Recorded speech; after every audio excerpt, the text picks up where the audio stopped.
Student of class 10।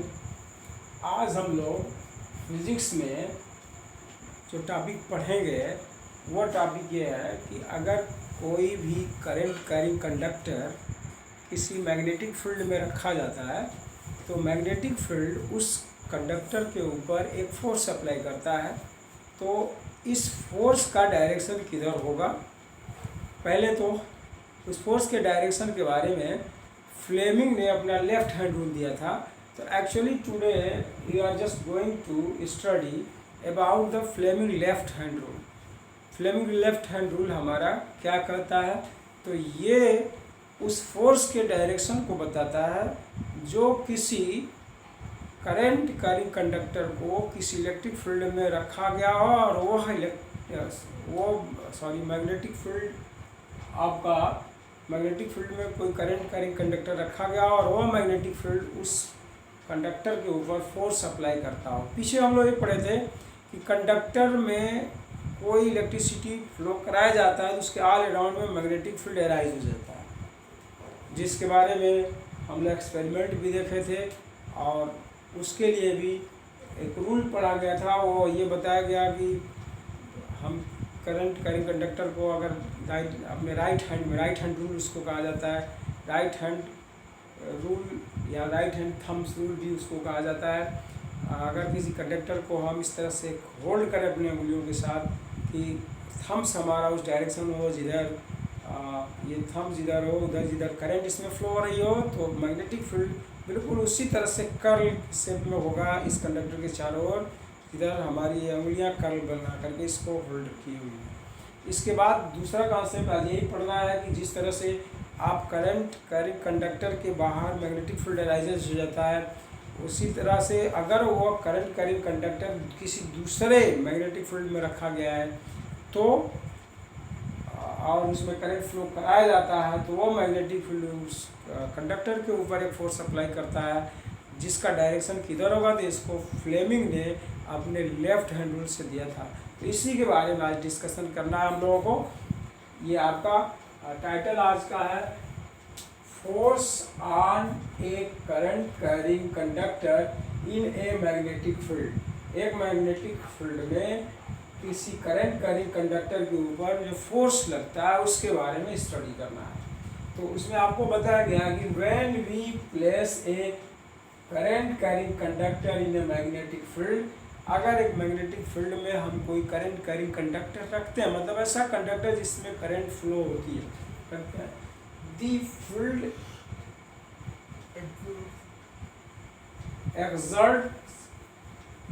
exerts a force on it. वो field उसके ऊपर एक फोर्स एक्सर्ट करता है, exert a force on it. तो वो फील्ड उस कंडक्टर पे एक फोर्स एक्सर्ट करता है। Due to this force the conductor get deflection. इस फोर्स के नाते कंडक्टर में डिफ्लेक्शन होता है, कंडक्टर में डिस्प्लेसमेंट होता है। The direction of this force is explained by Fleming's left hand rule। तो इस फोर्स के डायरेक्शन को हम फ्लेमिंग के लेफ्ट हैंड रूल से एक्सप्लेन कर सकते हैं। तो आइए हम लोग देखें कि फ्लेमिंग का लेफ्ट हैंड रूल क्या है। तो उसको फ्लेमिंग ने ये बताया कि अपने आप लेफ्ट हैंड के थम्स को लेफ्ट हैंड के थम्स को, फोर फिंगर को और मिडिल फिंगर को इस तरह से स्ट्रेच करें, इस तरह से फैलाएं कि ये तीनों फिंगर एक दूसरे के परपेंडिकुलर हो, म्यूचुअल परपेंडिकुलर, माने इन दोनों के बीच में 90 डिग्री का एंगल हो, इन दोनों के बीच में 90 डिग्री का एंगल हो, इसमें और इसके बीच में भी 90 डिग्री का एंगल हो। तो ये तीनों फिंगर अगर म्यूचुअली परपेंडिकुलर स्ट्रेच किए जाएँ और इस कंडीशन में अगर ये फोर फिंगर हमारा मैग्नेटिक फील्ड के डायरेक्शन को शो करे और इस मिडिल फिंगर के डायरेक्शन में करंट का डायरेक्शन हो जो कंडक्टर में फ्लो हो रहा हो, तो इस कंडक्टर के ऊपर जो फोर्स लगेगा उसका डायरेक्शन इस थंब के तरफ होगा। और इसका मतलब ये हुआ कि ये कंडक्टर इस थंब्स के डायरेक्शन में डिफ्लेक्ट होगा, मूव करेगा। ये आपका फ्लेमिंग का लेफ्ट हैंड रूल है। फ्लेमिंग का लेफ्ट हैंड रूल क्या है कि हम अपने लेफ्ट हैंड के थम्स, फोर फिंगर और मिडिल फिंगर को म्यूचुअली परपेंडिकुलर स्ट्रेच करें, और इस कंडीशन में अगर ये फोर फिंगर मैग्नेटिक फील्ड के डायरेक्शन को शो करता हो, ये मिडिल फिंगर के डायरेक्शन में करंट फ्लो हो रही हो, जो कंडक्टर में करंट जा रही हो उसका, तो इस कंडक्टर के ऊपर जो फोर्स लगेगा मैग्नेटिक फील्ड के द्वारा, उसका डायरेक्शन इस थम्स की तरफ होगा।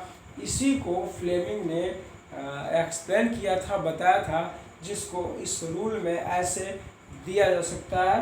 रूल क्या है? Fleming left hand rule. It state that, ये कहता है क्या, अकॉर्डिंग टू रूल, इस रूल के अनुसार, stretch the thumb, four finger and middle finger of your left hand.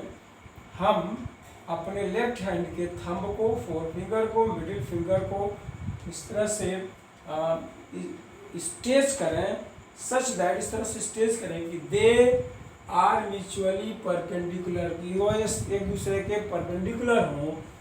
If the four finger points in the direction of the magnetic field, अगर ये four finger magnetic field के direction की तरफ इंगित करें, पॉइंट्स करें, and the middle finger in the direction of the current, और ये मिडिल फिंगर करंट के डायरेक्शन में हो, then the thumb will point in the direction of force, तो थंब उस डायरेक्शन में पॉइंट करेगा जिधर इस कंडक्टर के ऊपर फोर्स लगेगा, acting on the conductor, acting on the conductor. इसको आप इस फिगर में ऐसे देख सकते हैं कि ये आपका लेफ्ट हैंड है, और इस लेफ्ट हैंड का ये थंब, मिडिल फिंगर, और ये मिडिल फिंगर और ये फोर फिंगर है।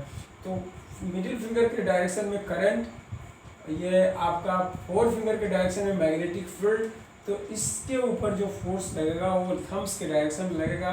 उसको इस तरह से रिप्रेजेंट्स करते हैं, फोर्स, ये फील्ड, कंडक्टर और फोर्स। यहाँ पे ये 90 डिग्री, ये 90 डिग्री दोनों है, लेकिन ये दोनों एंगल प्लेन में नहीं होने के नाते इसको स्ट्रेट नहीं दिखाया जा सकता है। ये दोनों लाइन हमारे प्लेन में होंगे तो ये हमारा स्पेस में होगा। तो इस तरह से आपका ये फ्लेमिंग का लेफ्ट हैंड रूल आपके सामने है।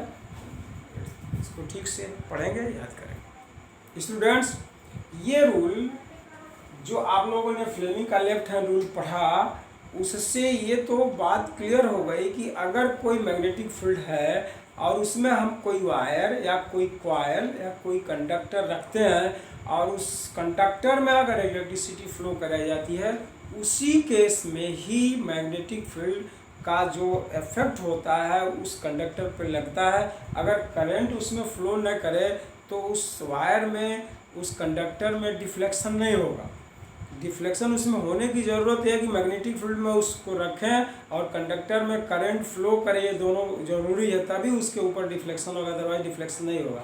तो एक्चुअली इस रूल को देने के बाद, फ्लेमिंग के लेफ्ट हैंड रूल को देने के बाद, एक बहुत ही इम्पॉर्टेंट एपरेटस, इलेक्ट्रिक अप्लायंस हम लोगों के सामने खोज करके आया, जिसका नाम होता है इलेक्ट्रिक मोटर।